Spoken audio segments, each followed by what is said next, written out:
You are Locked On Ole Miss, your daily podcast on the Ole Miss Rebels. Part of the Locked On Podcast Network, your team every day. So we've talked about the coach speak stuff in the first segment. We talked about Austin Simmons being part of the quarterback games that Lane is playing right now. And I would be remiss if I didn't talk about Trinidad Chambliss and what is going through Oxford, Mississippi right now.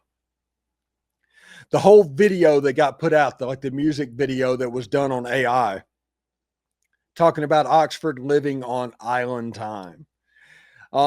Trinidad flags being bought left and right to take to your tailgate and taken to the game.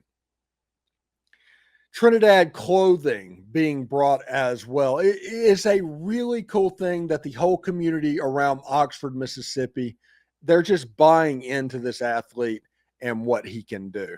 Now, part of that has to do with the fact that he has thrown for 300 yards and he has run for over 50 yards each and every single game this season. He's 23 of 39 in his last game. The LSU defense is one of the better defenses in college football. He threw for 314. He had a touchdown and a pick, and the pick wasn't necessarily his fault. It was basically volleyball set it up to a pick. And he has Ole Miss in the top 5 in the entire country. Behind, Oregon, Ohio State, and Miami are the only teams that are ranked ahead of Ole Miss at the moment. Trinidad Chambliss is the talk of town, and they're treating him like the talk of town. I think that this Trinidad stuff is pretty hilarious, honestly. I always talk to fans of other teams. It's like, no, you be patient. You'll get to go to Trinidad soon enough.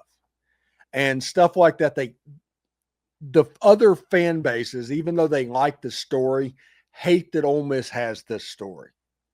They would much prefer a Marshall Henderson type story. That is the story about little Ole Miss that they are comfortable with. They are not comfortable with a D2 story to where you're completely rolling and having Ole Miss on the cusp of not just making the playoff, but potentially making it to Atlanta and on the cusp of winning the national championship potentially. They do not want little Ole Miss to have that storyline. And they shouldn't, honestly, because the last time that Ole Miss was like this, little Ole Miss was beating everybody. This is a golden era. Somebody said to me the other day, they called me a sunshine pumper. Why are you pumping all this sunshine? And I was like, hey, buddy, I don't know if you have looked around recently. No pump is required. It is sunny outside. And if you can't enjoy the fact that it's sunny outside, why do I care what you think about what I say? Because if you're upset right now and call what's going on pumping sunshine, it's because you just can't be happy. You are incapable of joy. So this Trinidad stuff is fun. The people that enjoy college football and Ole Miss football, they're enjoying this bit. We'll worry about the Austin Simmons and the Georgia game and all of that when a loss finally comes to the side of the ledger that it's going to come to, because I don't think anybody's going undefeated this year. This is fun. Have fun. Look up there. Bask in the sunshine, because this is the best run for Ole Miss football since the late 50s and early 60s. First time something like that has happened in my lifetime. My father was like 8 or 9 when this went on previously. So he got to see them both, but he was so young, he couldn't appreciate it. I tell you what, I can appreciate the heck out of it. Because if we're going to be honest, this is what I wanted when I was going through the 80s and the early 90s, and probation with J.R. Ambrose, and probation with what went on in the early 90s that cost Billy Brewer his job. Tommy Tuberville starting the Symbols fight. ending up with the Colonel Reb stuff and all of that Dixie and all of the stuff going away, with Ole Miss kind of shedding its skin from time to time and really buying into this football thing again, to the NIL era of college football, and Ole Miss being uniquely in position to take full advantage of everything that is going on.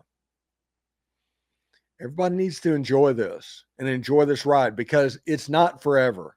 It is not going to be forever. So you never know when it's going to stop, and you hate to look back and say, oh my goodness, wouldn't it have been great to have a good time with that? That is the reason I consider this the most fun Ole Miss podcast.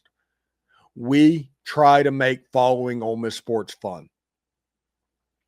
And doing that, we've grown and we've grown and we've grown and we've grown, and we will continue to do that. It should be pretty awesome indeed. Anyway, thanks for making the Locked On Ole Miss podcast your go-to source for Ole Miss sports. We pride ourselves in offering the most comprehensive perspectives, which is why we're the front door of Ole Miss. Don't forget to subscribe, like, and comment on the video. It helps the show, and it is absolutely free. Your support means the world to us. In another big moment for Locked On, college football fans, Locked On and Fire TV are presenting College Football Kickoff, your ultimate college football weekly preview. Drake Toll of Locked On Big 12 leads the conversation alongside two-time AP Coach of the Year Gary Patterson and former college star Jesse Holley, as well as Locked On's local experts. A college football preview only Locked On can do. Catch College Football Kickoff every Thursday throughout the season, only on Fire TV. Hotty toddy, everybody, and remember, analytics is just the old English word that means bad football. We'll see you tomorrow.